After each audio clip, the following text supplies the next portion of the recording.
मैंने हर्ष practice start करी थी 18 साल पहले, तो मैं बड़ी कॉन्फिडेंटली पेशेंट से बोलती थी कि हाँ नॉर्मल डिलीवरी हो जाएगी, नॉर्मल डिलीवरी के चांसेस ज़्यादा हैं और हम लोग योगा के थ्रू नॉर्मल डिलीवरी के प्रिपेयर करते हैं।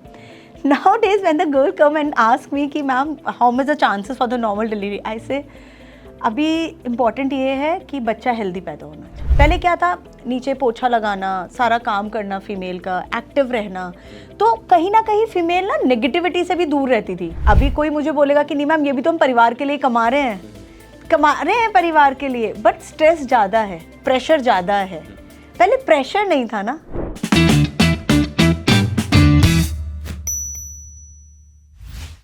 मैम पहले के टाइम पे ऐसे हुआ करता था कि औरतें काफ़ी काम किया करती थी हर चीज़ में। There was no such thing like machine for anything and everything. आजकल तो ये सब चीज़ें आ गई हैं, तो लाइफ काफ़ी इजी हो गया है, कंफर्टेबल हो गया, कन्वीनियंट हो गया। तो तब के प्रेगनेंसी और अब के प्रेगनेंसी में what has been the difference? I think जब पहले लाइफ ज़्यादा अच्छी थी, हम मेहनत करते थे। अब लाइफ में सब कुछ, जैसे मैंने बोला, मशीन में बच्चे बन रहे हैं, तो वही मशीनरी लाइफ हो गई है हमारी। बहुत फ़र्क आ गया है।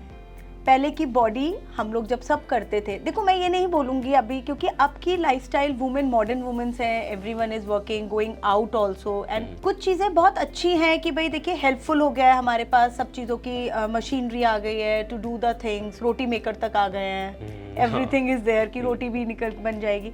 वो अच्छा भी है, वो बहुत अच्छा है, बट उसकी वजह से क्या हो गया है, हमारी फिजिकल स्ट्रेंथ खराब हो गई है। तो जो हम कहते हैं ना, जैसे अभी मैं क्या चैलेंजेस फेस कर रही हूँ, जब मैंने हर्ष प्रैक्टिस स्टार्ट करी थी 18 साल पहले, तो मैं बड़ी कॉन्फिडेंटली पेशेंट से बोलती थी कि हाँ नॉर्मल डिलीवरी हो जाएगी, नॉर्मल डिलीवरी के चांसेस ज़्यादा हैं और हम लोग योगा के थ्रू नॉर्मल डिलीवरी के प्रिपेयर करते हैं। Nowadays when the girl come and ask me कि ma'am how much the chances for the normal delivery, I say अभी इम्पॉर्टेंट ये है कि बच्चा हेल्दी पैदा होना चाहिए। बिकॉज अभी जो मैं प्रॉब्लम फेस करती हूँ, बच्चे का हेड नीचे एंगेज ही नहीं हो रहा है। पहले क्या था, नीचे पोछा लगाना, सारा काम करना, फीमेल का एक्टिव रहना, तो कहीं ना कहीं फीमेल ना नेगेटिविटी से भी दूर रहती थी। Nowadays no doubt females are more busier than earlier. पहले घर के काम होते थे, अभी घर के काम तो है ही है, ऑफिस के काम भी है भाई, वो स्ट्रेस है, बट वो स्ट्रेसफुल काम है। वो जो आप करते थे वो आप अपने परिवार के लिए करते थे, राइट? वो आप परिवार, अभी कोई मुझे बोलेगा कि नहीं मैम ये भी तो हम परिवार के लिए कमा रहे हैं परिवार के लिए, बट स्ट्रेस ज्यादा है, प्रेशर ज्यादा है। पहले प्रेशर नहीं था ना, है ना। और नीचे बैठना, जो आप गर्भ संस्कार में या गर्भ योगा में सिखाते हैं, ग्रेविटी असिस्टेड पोजीशन में स्क्वाट बैठो, ऐसे एक्सरसाइज करो, पहले वो तो नेचुरल लाइफस्टाइल हुआ करता था। पहले कोई अलग से क्लासेस थोड़ी ना होती थी। पहले वुमेन यूज्ड टू वॉक, ठीक है, नीचे बैठ के सारा, मतलब मुझे आज भी याद है कि मैं अभी तक ये सुनती हुई आती हूँ अपनी मम्मी या ग्रैंड मदर्स वगैरह से, हमें तो पता ही नहीं चला कब लेबर पेन शुरू हो गए और कब बच्चा पैदा हो गया।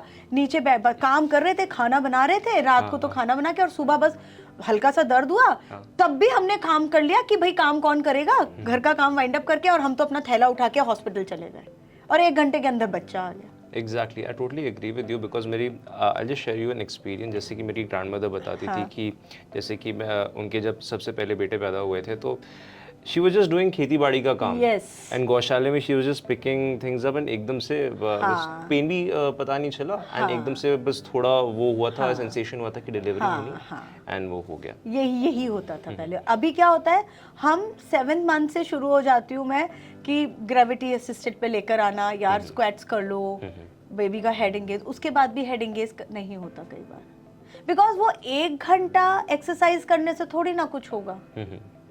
वो तो क्लासेस आपने ज्वाइन कर लिए, उसके अलावा आप 24 घंटे में 23 घंटे क्या करते हो, वो भी तो मैटर करता है। अब मैं, मतलब I feel so pity of some of my patient, जो बेचारे खुद परेशान होते हैं कि मैम सुबह 8 बजे से लेकर रात को 8 बजे तक वर्क फ्रॉम होम भी कर रहे हैं, तो एक जगह बैठे हैं लैपटॉप लेकर, इतना भी टाइम नहीं मिल पा रहा है कि उठकर खाना भी ऐसे ही खा रहे हैं।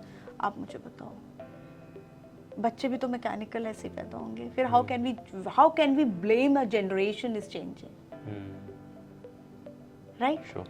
तो ये चीजें हैं कि यस, कुछ चीजें हमारे लिए अच्छी भी हैं, जो कहते हैं ना कि साइंस से तरक्की भी करी है तो बेनिफिट भी है। अब जैसे एआई आया है, एआई अच्छा भी है और बुरा भी है, उसका मिसयूज भी हो रहा है। हर चीज के दो पहलू होते हैं ना। तो वही चीज है कि आपको, हम लोग फिजिकल लेबर ही नहीं करते, हर चीज की मशीन है। अभी मैं बहुत कॉमनली सुनती हूँ कि मेरे पेशेंट्स थोड़ा सा भी होगा कि मैम प्रेगनेंसी हुई तो लिफ्ट लगवा ली घर में। सीरियसली, फैसिलिटीज है ना सब चीज़ों के लिए, कि नीचे ऊपर नहीं करना पड़ेगा, फिर वो दिक्कत आएगी। तो बहुत ही चेंज है माइंडसेट, बहुत चेंज माइंडसेट है। अब मुझे आके लड़कियां ये बोलती हैं कि मैम हम अपना खाना खुद लगा लेते हैं 9 मंथ में, देखो इतना काम कर लेते हैं। वो खाना बनाना तो बहुत दूर की बात। तो ये चेंजेस, उसीलिए सिजेरियन केसेस भी बढ़ रहे हैं, इनफर्टिलिटी भी बढ़ रही है। Everything is going and changing the trend because we are going against nature.